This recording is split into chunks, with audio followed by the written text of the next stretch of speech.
Police ने अंतिम संस्कार कर दिया। अंतिम संस्कार का गांव के लोगों ने विरोध किया और ये बड़ी खबर है इस वक्त की। अंतिम संस्कार का गांव के लोगों ने विरोध किया और इस दौरान वहां मौजूद लोगों से बात की न्यूज़ 24 संवाददाता ने। हाथरस में जो हुआ वो सबने देखा, विरोध हुआ, प्रदर्शन भी हुआ और जिस तरीके की बात थी इंसाफ की, तमाम लोग सड़कों पर आए और कई ऐसे लोग हैं जो कल से ही यहाँ पर मौजूद हैं। परिवार अस्पताल में था, घर पहुँचा, अंतिम संस्कार भी हो गया, दर्शन नहीं हुए, लेकिन जो तमाम लोग इकट्ठे हो रहे हैं अलग अलग संस्था से, समाज से, चाहे पार्टी के हों, हर कोई चाहता है कि यूपी में जिस तरीके की व्यवस्था है, कानून व्यवस्था, उस पर कई सवाल खड़े हो रहे हैं। परिवार के साथ आप लोग हैं, मौजूद हैं, यहाँ पे देख भी रहे हैं। परिवार अभी भी इस आस में था कि अंतिम दर्शन वो भी नहीं हुए, अंतिम संस्कार कर। देखिए, तानाशाही की जो पराकाष्ठा है वो कल देखने के लिए मिली है।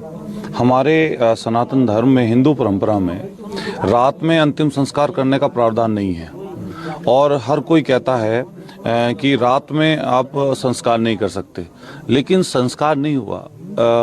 इनको धोखे में रखा गया परिवार को। परिवार जब वहाँ से चला तो इनको अलग कर दिया गया, अलग पुलिस ने इनके फ़ोन बंद करा दिए, अलग लड़की को यहाँ पर लाया गया।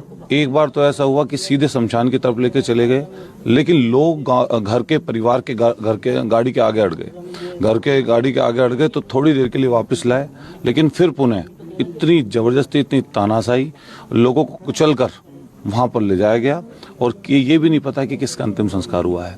और हम तो बस इतने लिए इसके लिए कह सकते हैं कि वो बेटी किसी एक की नहीं थी, पूरे देश की थी, पूरा देश रो रहा है। और ऐसा करना किसी सरकार के लिए, मैं समझता हूँ जो लोग गुनाहगार हैं उनको तो फांसी मिले, उनको तो जितनी बड़ी सज़ा मिले, लेकिन उसके पीछे अगर गुनहगार कोई है तो ये भ्रष्ट प्रशासन और इसके आला अधिकारी जो घटना को मिनिमाइज करने के लिए, छोटा करने के लिए जो उन्होंने कृत्य रात में किया, वो मैं समझता हूँ वो कभी ईश्वर उन्हें कभी माफ़ नहीं करेगा और यहाँ के लोग उन्हें कभी माफ़ नहीं करेंगे। कई लोग आप लोगों के साथ जुड़ गए हैं, हर जगह देश में गुस्सा दिख रहा है, विरोध प्रदर्शन हो रहा है। कितनी अब उम्मीद है, क्योंकि अब अंतिम दर्शन की बात हो रही थी वो भी नहीं हुए, लेकिन तमाम लोग आप लोगों के साथ हैं, कितनी उम्मीद है कि क्या लगता है कि जो चला गया, लेकिन जो आपके कोशिश है कि सरकार पे आप अपनी मांग रख सकें, बोल सकें कि हमें कुछ चाहिए, आश्वासन चाहिए? जी, समाज के जो लोग जुड़े हुए हैं इन्होंने ही जब धरना प्रदर्शन किया था तब कार्रवाई आगे बढ़ी थी, तो हम तो अब इन्हीं पे डिपेंड हैं क्योंकि इन्होंने शुरुआत से सपोर्ट किया, स्टार्टिंग से। तो अब न्याय जब तक नहीं होता तब तक ये हमारे साथ रहे, यही इनसे प्रार्थना है। लेकिन अब जिस तरीके से परिवार को उम्मीद है, समाज साथ है, तमाम लोग साथ हैं, देश भर में विरोध है और जिस तरीके की तस्वीर अब है, फिलहाल एक उम्मीद है कि अब इन्हें इंसाफ मिलेगा, क्योंकि अब तक जो लड़ाई लड़ते आए, हालांकि जो अब तक देखा उसमें बहन को नहीं देख पाए, आखिरी अंतिम दर्शन नहीं कर पाए, लेकिन अब एक उम्मीद के सहारे ये हैं कि सरकार इनकी सुने और इनकी मांगें पूरी हों। कैमरामैन कलिकांत के साथ राहुल प्रकाश, न्यूज़ 24 हाथरस। तो हाथरस में गैंगरेप पीड़िता की मौत के बाद जबरन अंतिम संस्कार के मामले में पुलिस फंसती नजर आ रही है। परिवार ने सीधा आरोप लगाया है कि अंतिम संस्कार के वक्त पुलिस ने उन्हें घर में कैद कर दिया। अंतिम संस्कार कराने वाले पुलिसकर्मियों से जब न्यूज़ 24 ने इस बारे में सवाल किया तो पुलिस वाले न्यूज़ 24 के सवालों से भागते नजर आए। आपसे सर क्या आप तक का अपडेट दे दो ना थोड़ा सा। नहीं, हम कौन ऑथराइज है सर? कोई परिवार कह रहा है कि भाई हमसे मत थोड़ा सा 2 लाइन बता दीजिए क्या है। हम नहीं बताएंगे। ये बता रहे हैं कि डेड बॉडी जलाई है यहाँ पे बिना परमिशन के, ऐसा मतलब परिवार को लाया नहीं गया, ऐसा कुछ है सर? क्या वो बता रहे हैं, आरोप है उनका, हम ये बोल रहे हैं वो कि परिवार को किसी भी बारे में कोई इन्फॉर्मेशन नहीं दी गई और बिना इन्फॉर्मेशन के ही डेड बॉडी डाउन करिए। जी, डाउन करिए, नीचे डाउन करिए। किससे पूछा आपने? हमसे पूछ रहे हैं। हाँ, उनके परिवार के लोगों से पूछा आपने? तो बड़ी खबर ये हाथरस गैंगरेप पीड़िता के शव के अंतिम संस्कार को लेकर कि पुलिस ने जबरन देर रात अंतिम संस्कार करवाया है। परिवार ने अंतिम संस्कार करने का विरोध किया था, इस विरोध को दरकिनार करते हुए अंतिम संस्कार करवा दिया गया। 5 तस्वीरें आपकी टीवी स्क्रीन पर इस खबर से जुड़ी हुई। परिवार विरोध करता रहा, परिवार को घर में कैद कर दिया गया, जबरन अंतिम संस्कार किया गया और जब अधिकारियों से सवाल पूछे गए तो वो सवालों से बचते नजर आए। आखिर इतनी क्या जल्दबाजी थी कि सुबह होने तक का भी इंतजार नहीं किया गया और आधी रात को ही जबरदस्ती जबरन अंतिम संस्कार कर दिया गया। तो आखिर सवाल यही उठता है कि अंतिम संस्कार की इतनी जल्दबाजी क्यों थी। हमारे सहयोगी राहुल प्रकाश हाथरस से इस खबर पर हमारे साथ लाइव जुड़ चुके हैं। राहुल, इस वक्त की क्या कुछ अपडेट है इस खबर पर, हम आपसे समझना चाहेंगे।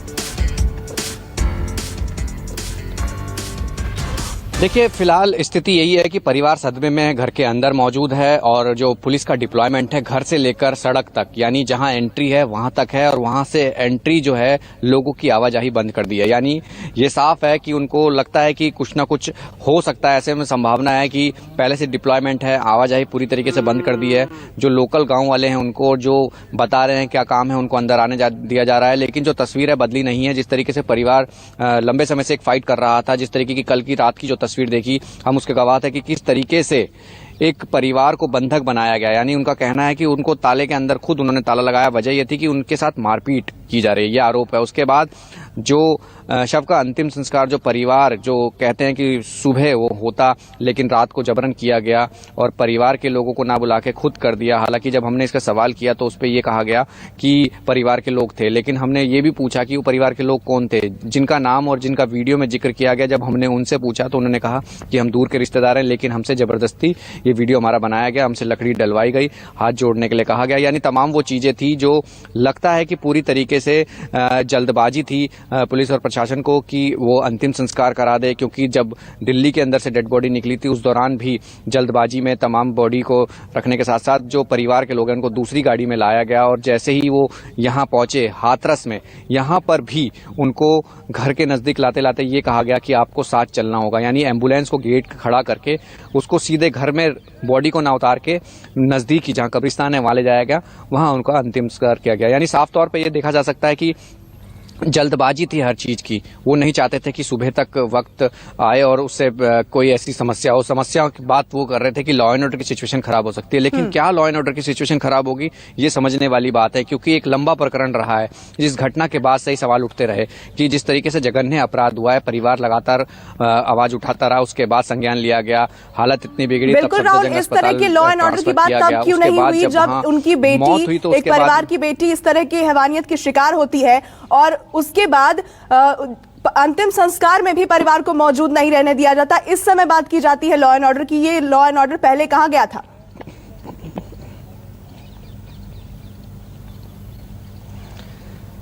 देखिए, अभी फिलहाल यही सवाल सब कर रहे हैं कि जब लॉ एंड ऑर्डर की बात आती है तब क्यों नहीं था, क्योंकि जब अपराध हुआ, अपराध होने से पहले और उसके दौरान पुलिस ने जो मामला दर्ज किया, क्योंकि जिस तरीके से परिवार का आरोप था कि रेप है, मारा गया है, पीटा गया है, जिस तरीके से रीढ़ की हड्डी, गले की हड्डी, जीभ काटी है, तमाम वो चीजें थी। हालांकि ये रिपोर्ट का इंतजार है, डिटेल्ड रिपोर्ट उसमें आएगी कि पूरा घटना सीक्वेंस ऑफ इवेंट क्या रहा, लेकिन परिवार जिस तरीके से कहता रहा कि जब तक आपने काम करना था तब आपने काम नहीं किया, लेकिन जब सब कुछ खत्म हो गया और जब परिवार उस अंतिम क्षण में उसका दर्शन करना चाहते थे, यानी जो मुखाग्नि देना चाहते थे, जो देखना चाहते थे परिवार की मां हो या परिवार के अन्य सदस्यों, उनको देखने तक नहीं दिया गया। सवाल इसीलिए खड़ा होता है कि लॉ एंड ऑर्डर आप मेंटेन कर रहे हैं, लेकिन क्या परिवार के आखिरी क्षण में जब घर तक बॉडी आती है तो घर ना पहुंचकर वो सीधा शमशान जाती है और रातों रात उसका अंतिम संस्कार कर दिया जाता है। कई सवाल खड़े हो रहे हैं, लेकिन प्रशासन बच रहा है तमाम चीजों से, वो अपनी दलीलें दे रहा है लॉ एंड ऑर्डर की। लेकिन लॉ एंड ऑर्डर जिस तरीके की तस्वीर बताता है, दिखाता है, तो लगता है कि कई सवाल ऐसे हैं जिनका जवाब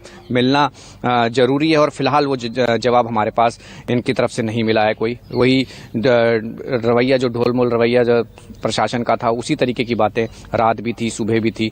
डिप्लॉयमेंट कर दिया गया है, पुलिस बल लगा दिया गया है, लेकिन तस्वीर बदली नहीं दिख रही है। जी राहुल, इस वारदात के बाद मुआवजे का भी ऐलान किया गया, तो क्या आज कुछ इस तरह की तैयारी है कि कोई राजनीतिक शख्सियत या सरकार की तरफ से कोई वहां पहुंच सकता है? देखिए, परिवार पहले से भी कहता आ रहा है कि सरकार का कोई नुमाइंदा इनके पास आए तो हम अपनी बातें रखें, अपना जो उनकी मांगे हैं वो करें। लेकिन ये कहा जा रहा है कि जिस तरीके से जो प्रशासन है, पहले ही 10 लाख का मुआवजा जिस तरीके से बात की जा रही थी, जो तमाम जो मदद होती है वो करने की बात की गई थी, लेकिन परिवार उस बात से संतुष्ट नहीं है। कई ऐसी बातें हैं जो परिवार डिफर कर रहा है उनकी बातों से। वो चाहता है कि इनको एक आश्वासन पूर्ण रूप से मिले, क्योंकि जो तमाम पॉलिटिकल नेता हैं जो वो यहाँ पहुंच रहे हैं, क्योंकि देर रात से देखा कुछ पार्टी के नेता सड़क पर मौजूद थे, मौजूदा सांसद वो यहाँ सड़क पर पहुंचे थे, परिवार से मिलने की कोशिश की जा रही थी लेकिन मिलने नहीं दिया गया। लेकिन ये जरूर है कि तमाम जो नेता हैं, बड़े लोग हैं, वो यहाँ पहुंच रहे हैं। इस खबर पर आप अपनी नजर बनाए रखिए। फिलहाल बहुत शुक्रिया आपका ये अपडेट हम तक पहुंचाने के लिए। और हाथरस की इस बड़ी खबर पर हमारी नजर बनी हुई है। दरिंदगी की इनसाइड स्टोरी देखिए हमारे सहयोगी विप्लेश माथुर और रवि ठाकुर के साथ।